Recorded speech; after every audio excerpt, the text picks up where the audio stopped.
Bet horse racing on DRF Bets. We'll match your first deposit of $200. Get free expert picks and past performances, plus weekly cash back. All from Daily Racing Form, the most trusted name in horse racing.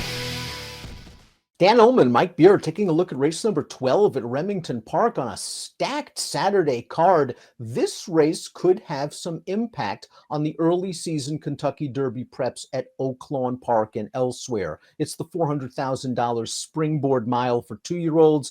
Let's take a look at this field. It is a big field of horses looking to take that next step, that first small step on the road to the 2023 Triple Crown.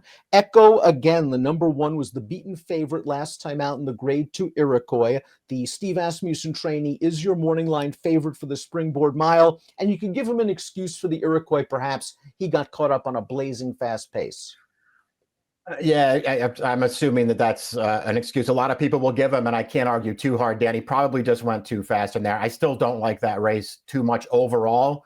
But this horse was so good winning first time out at Saratoga. It kind of feels like he deserves at least one more. Now, that race at Saratoga, of course, was a sprint, and he did shake loose in that race.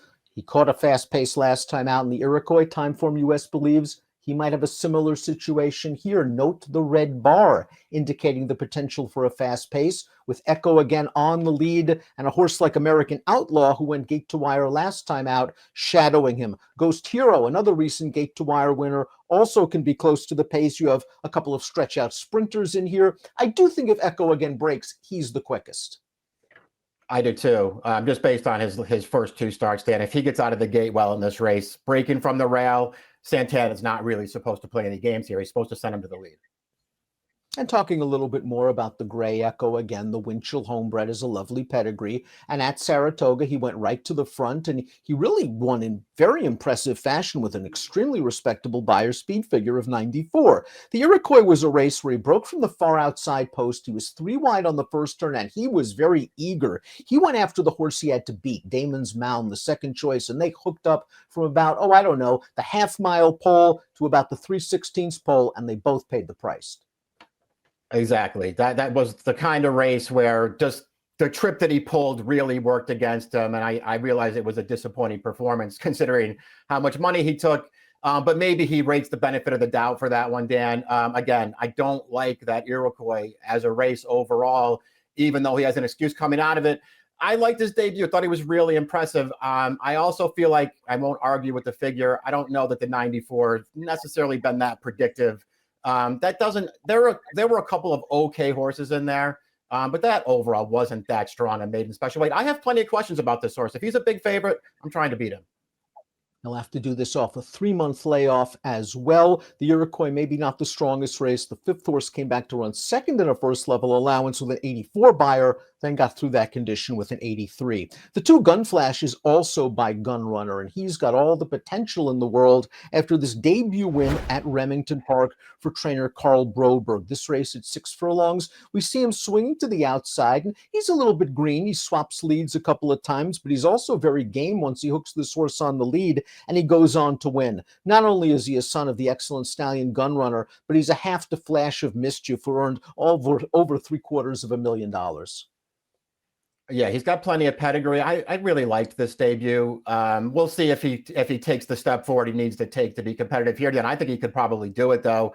I just thought he ran really well in there because he got out of the gate well, but he really didn't show that much speed. He was wide every step of the way in there, and you saw the stretch run. I mean, he didn't win by a lot, but he was always closing that horse down that was on the lead in there. I liked everything he did first time out. He's going to be a price in here, and I'm using him. Up next is the number 3, Campfire Creed, who's already a stakes winner at Remington Park. He took the Kip DeVille 2 starts back, going 3/4 of a mile, and I like that they're incrementally stretching him out in distance. His most recent race was the Clever Trevor at 7/8 over a very wet track. He was outrun a bit early on the outside. He came with a wide bid, and he just missed at the wire to a horse that's in this race, Wild Atlantic Storm. Can he get the 2 turns? I think he can at least get a mile. Yeah, I do too. I don't mind them stretching him out here. I like the way that they've handled him so far, just bringing him along pretty slowly. He keeps stepping up and running good races, Dan. I don't think he's necessarily overmatched here, but I do think he probably does have to improve again. And that's, a real question for me, whether he can take another step forward now as they stretch him out around 2 turns. Up next, the number 4, Little Sweet Thang. This is a Texas bred who finished 4th in the Clever Trevor, but had the ready-made excuse that day of that being an extremely wet track. Now, he bounced out of that race with a fine performance. This effort in a 2-life allowance, going the 2-turn mile at Remington. He's on the outside, he's making a bid, and he's going to be very, very game to deny American Outlaw, who's also back in this spot. Yeah, this was American Outlaw down on the rail, who's, right off of a maiden win going 5 furlongs. He gives this horse a pretty good fight. Little Sweet Thing's going to get the job done, Dan. He got a perfect trip in here, though, I thought anyway. They were contesting the pace in front of him. He just sat off it, came with a run off the turn, and managed to get the job done.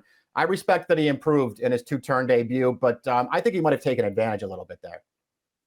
In the Remington Springboard Mile, you are able to run with Lasix, which doesn't happen very often in 2-year-old races across the country. The only way you get Kentucky Derby points, however, is if you run without. And it's interesting that Brad Cox is going to run Giant Mischief with Lasix in here. I think Brad wonders how far this horse ultimately wants to go. Let's watch his most recent race. This is a 7/8 of a mile event at Keeneland. He makes it 2 for 2, and Florent Giroux gave him a perfect ground-saving trip. He slipped through on the turn, and he takes the measure of a highly touted Bob Baffert train runner, Arabian Lion, who's in Saturday's Los Alamitos Futurity. Yeah, he takes the measure of a good horse here, Dan, and they put an acre of ground on the rest of these horses, too. I think this race is legitimately fast, and this horse ran really well. I get what you're saying about the trip he got. He did get a good one, just sort of sitting on the inside and then coming through. But it's at least worth noting, he broke from the rail, and it looked like Giroux. This horse broke fine. He was showing speed. I feel like Giroux wanted to go forward. There was a horse in front of him, though, who was sort of wandering a little bit. And Giroux had to take a hold of this horse to sit in behind for a little while. He did that. He was very professional, and he ran a very fast race. He can get the mile for sure. I think the mile won't be an issue. We'll see how far he wants to go down the road. And I think he might have the right running style for this race. He's shown the ability to sit and pass horses. The Dam was a classy horse as well. She was a graded stakes winning sprinter up at Saratoga. American Outlaw is up next. This is the son of Triple Crown winner American Pharaoh. A nice winner, as Mike mentioned, going 5 furlongs in his debut. We saw him run a game second when they stretched him out 3/8 of a mile, second time out. Interesting that they're going to take the blinkers off. Do you think they want him to relax a little bit more in the early part of the race? Because he seemed keen from the inside to make the front last time. Yeah, I guess that's probably why they're coming off, Dan. We'll see if it works for them. I'm going to give this horse a little bit of credit, even though he couldn't quite hold on last time. I thought he did a lot of good things there, not only on the big stretch out right off the maiden win, but he was part of that pace. And at that pace, I know it's not fast necessarily on fractions, but it was contested. He had horses surrounding him in there. I thought he ran really, really well in that last start.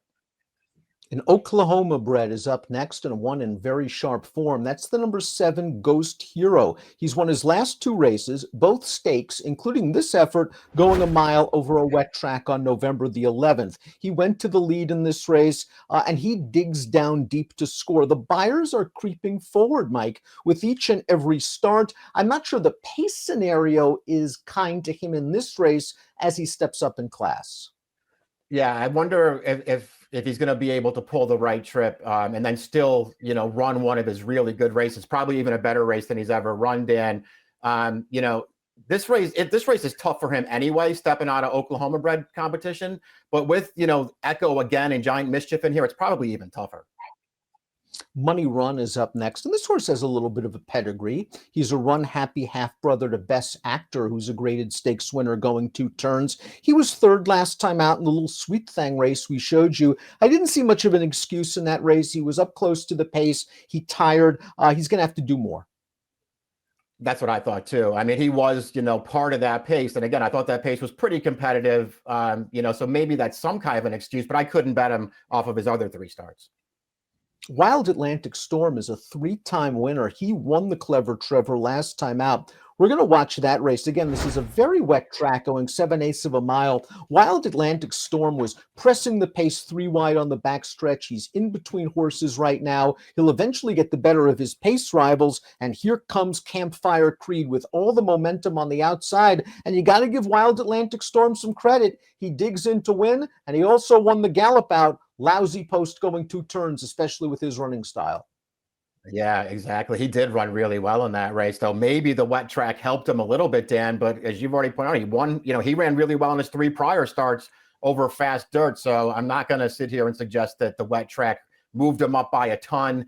I don't know how he can get the trip that he needs here from the outside post. There's tons of speed to his inside. He beat 3 of these horses in that race we just showed you, as well as 2 next out winners. Top pick time for the Springboard Mile. It's always a fun race. It's a nice, healthy purse, some promising horses, and our top 2 picks are going to take money, and they both have questions to answer. How far does Giant Mischief want to run? How good is Echo again? We're going to learn a lot more about these 2 horses on Saturday. Yeah, we are. That's true. It's going to be very interesting to see what they do. I prefer Giant Mischief. I put him on top. I thought long and hard, Dan, about putting Gunflash on top at a price. I'm definitely using that horse. I don't know if he's going to be able to beat both the 1 and the 5, but I do think he's very interested in here. I'm curious about Campfire Creed a little bit as well. I think this horse might get the right setup, and I think he's still learning and running on at the end. 5123 for Mike, 1563 for me. It's the Springboard Mile. $400,000 is the purse at Remington. It's a stacked card on Saturday. Best of luck.